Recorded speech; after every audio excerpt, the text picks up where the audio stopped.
भ्रष्टाचार के मामलों के चलते लंबे आंदोलन के बाद देश की राजनीति में एक ऐसी पार्टी का उदय होता है जो अपने आप को देश के आम नागरिकों की पार्टी बताना चाहती है। जी हाँ, हम बात कर रहे हैं अरविंद केजरीवाल की पार्टी आम आदमी पार्टी की। जिस तरीके से आम आदमी पार्टी पिछले कुछ दिनों में या कुछ महीनों में कहें कि घिरती नजर आ रही है, इससे लग यही रहा है कि आने वाले 2024 के लोकसभा चुनाव में यहाँ से आम आदमी पार्टी का अस्तित्व खतरे में नजर आ सकता है। नमस्कार, आप देख रहे हैं नेक्स्ट 9 न्यूज़ और हमारे खास कार्यक्रम 2024 का महासंग्राम में आप सभी का स्वागत है। आने वाले वक्त में अब कहीं ना कहीं आम आदमी पार्टी की जो जंजीरें हैं वो जकड़ती नजर आ रही हैं। इसी के साथ जनवरी 2024 में आम आदमी पार्टी के 3 राज्यसभा सांसदों का कार्यकाल खत्म हो रहा है। जी हाँ, वे 3 राज्यसभा सांसद हैं, संजय सिंह, एनडी तिवारी और उनके अलावा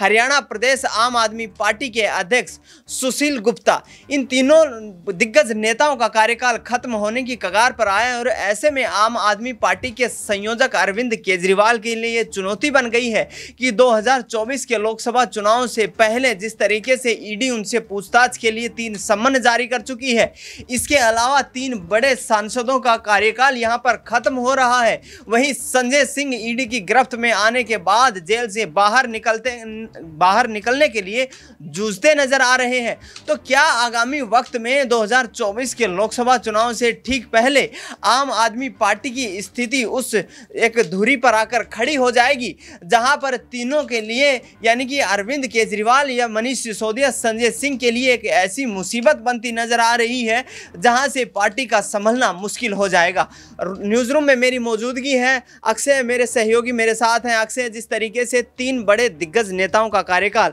यहाँ पर राज्यसभा से खत्म हो रहा है, चुनाव 29 जनवरी को होने हैं, तो क्या ऐसे में अरविंद केजरीवाल के लिए नई मुसीबत आ चुकी है, क्योंकि नए चेहरों का ऐलान करना यहाँ से, जबकि बड़े चेहरे ईडी की गिरफ्त में आ चुके हैं। देखिए दिनेश, जिस तरह से 19 जनवरी को यहाँ चुनाव होना है राज्यसभा को सांसदों का, जिसमें 1 सिक्किम की राज्यसभा सीट के लिए चुनाव होगा जबकि 3 दिल्ली की राज्यसभा सीटों के लिए चुनाव होगा। ऐसे में आपने जिस तरह से यहाँ सवाल लगाया है, क्या अरविंद केजरीवाल के लिए मुसीबत है? देखिए, यहाँ पर अरविंद केजरीवाल के लिए ये चुनौती है मुझे लगता है, और अवसर भी कहीं ना कहीं है, क्योंकि हर चुनौती एक अवसर लेकर के आती है। इसीलिए यहाँ अरविंद केजरीवाल के लिए चुनौती ये है कि जो यहाँ पर कार्यकाल अब खत्म हो रहा है उनके 3 राज्यसभा सांसदों का, ऐसे में उनके सामने चुनौती ये है कि अपने इन राज्यसभा सांसदों के लिए अपनी इन कुर्सियों को बचाना चुनौती है, और अवसर ये है कि अपने जो 3 नए चेहरे अब यहाँ पर उतारे जाएंगे, या अगर किसी चेहरे को रिपीट भी कर दिया जाता है तो जिस तरह से अगर वे जीत भी पाते हैं तो ये अवसर होगा अरविंद केजरीवाल के लिए ये दिखाने का कि हाँ, आम आदमी पार्टी भी और ज़्यादा मजबूत है। और इसका यहाँ पर या कहीं कि इसका प्रमाण यही निकल करके सामने आएगा कि अगर दिल्ली की तीनों जो राज्यसभा सीटें आती है, अगर उन तीनों राज्यसभा सीटों से आम आदमी पार्टी के नेता ही चुनकर आगे जाए, तो ऐसे में ये चुनौती अरविंद केजरीवाल के लिए भी है और मुझे लगता है अवसर भी केजरीवाल के लिए बिल्कुल है। अक्सर जिस तरीके से आपने कहा कि जो 3 नए नेता, जिनका नाम यहाँ पर 3 नए उम्मीदवार सामने किए जाएंगे, लेकिन संजय सिंह पर तलवार लटकती नजर आ रही है क्योंकि जेल में बंद हैं, तमाम वो घोटालों के आरोप लगे हैं, शराब नीति मामले में काफ़ी वक्त से वो जेल के सलाखों के पीछे है। तो अरविंद केजरीवाल यहाँ से संजय सिंह को साइडलाइन करते नजर आएंगे, क्योंकि जिस तरीके से 2024 के लोकसभा चुनाव की तैयारी चल रही है, तो उस हिसाब से किसी ऐसे नेता को यहाँ पर जिम्मेदारी दी जाए या सांसद बनाया जाए जो आगे आने वाले वक्त में पार्टी के लिए काम कर सके। बहुत ही मुझे लगता है ज़रूरी सवाल आपने दिनेश यहाँ पर किया, क्योंकि देखिए ये जो सवाल है ये पार्टी और संजय सिंह दोनों से जुड़ा हुआ है। अब यहाँ पर सीधी यहाँ पर बात यही आती है कि क्या संजय सिंह को दोबारा से आगे कर सकते हैं अगर केजरीवाल नियमों के मुताबिक, और अगर कर सकते हैं तो क्या केजरीवाल करेंगे? देखिए, अगर अरविंद केजरीवाल संजय सिंह को आगे करता है तो निश्चित रूप से संजय सिंह के लिए थोड़ी राहत ये ज़रूर होगी, लेकिन पार्टी को देखिए, अगर आप पार्टी के लिहाज से देखेंगे तो पार्टी को कुछ इतना फायदा संजय सिंह को अगर दोबारा से यहाँ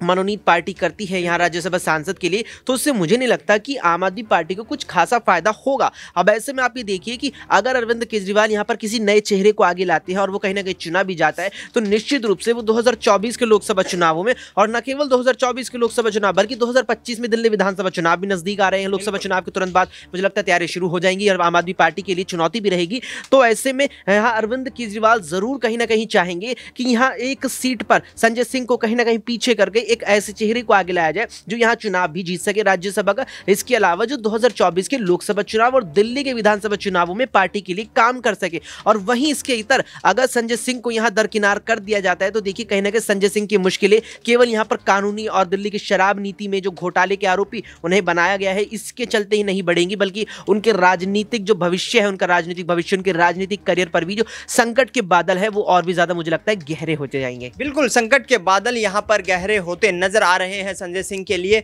नाजमीन मेरी सहयोगी मेरे साथ है। नाजमीन, जिस तरीके से 3 राज्यसभा सांसदों का कार्यकाल खत्म होने की कगार पर है, चुनाव होने वाले हैं 1 महीने के अंदर अंदर, तो संजय सिंह को क्या यहाँ से वापसी करवाती नजर आएगी आम आदमी पार्टी, या फिर किसी ऐसे नए चेहरे पर दांव लगाया जाएगा जो कहीं ना कहीं पार्टी संगठन के लिए 2024 के लोकसभा चुनाव में काम करता नजर आए? देखिए, ये तो तस्वीरें साफ हैं कि अगर संजय सिंह जेल में बंद हैं और शराब घोटाले के उन पर कई बड़े आरोप लगे हैं, तो जहां तक मुझे लगता है कि संजय सिंह की वापसी तो यहां पर राज्यसभा में होती हुई नजर नहीं आएगी। और संजय सिंह की बात करें तो खुद भी वो चर्चा करते हुए नजर नहीं आ रहे, वरना देखा जाता है कि कोर्ट परिसर के बाहर निकलते हैं या जेल में मौजूद होते हैं, कोई ना कोई ऐसा बयान संजय सिंह की तरफ से तो जाहिर होता है कि वो केंद्र सरकार को चुनौतियां दे रहे हैं या अपने ऊपर लगे आरोपों के खिलाफ बोलते हुए नजर आ रहे हैं। लेकिन ऐसे कोई भी यहाँ पर बयानबाजी का दौर आम आदमी पार्टी की तरफ से देखा नहीं गया है। तो जहाँ तक मुझे लगता है कि आम आदमी पार्टी संजय सिंह को ना लेते हुए किसी और चेहरे पर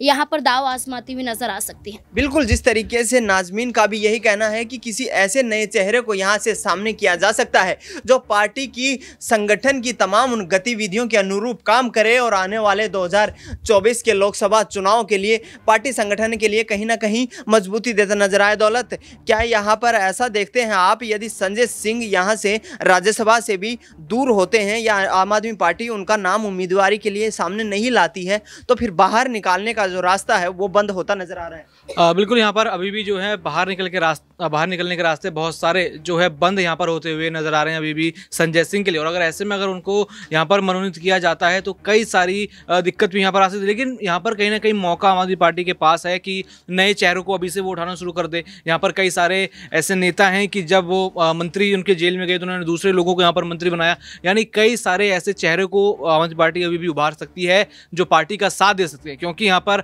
आप देख सकते हैं कि 3 जनवरी को ईडी के समन का जवाब अरविंद केजरीवाल को देना है। अगर उसके बाद बड़ी कार्रवाई अगर दिल्ली के मुख्यमंत्री के ऊपर और आम आदमी पार्टी के संयोजक के ऊपर ही हो जाएगी तो कहीं ना कहीं पार्टी में कोई और बड़े लोग भी चाहिए जो पार्टी को संभाल सकें। यानी इसकी तैयारी अभी से ही कहीं ना कहीं आम आदमी पार्टी को करनी होगी। बिल्कुल, जिस तरीके से 3 जनवरी को आम आदमी पार्टी के संयोजक अरविंद केजरीवाल को ईडी के तमाम सवालों का जवाब देने के लिए सम्मन जारी किया गया, तो इसी आधार पर 10 दिनों के विपश्यना शिविर को यहां पर समाप्त होने के बाद अरविंद केजरीवाल इस पर मोहर लगाएंगे कि क्या संजय सिंह का राजनीतिक भविष्य आम आदमी पार्टी में आगे बढ़ने वाला है या नहीं। फिलहाल ये सब भविष्य के गर्भ में छुपा हुआ है। देश दुनिया की तमाम बड़ी राजनीतिक खबरों के लिए आप देखते रहिए नेक्स्ट 9 न्यूज।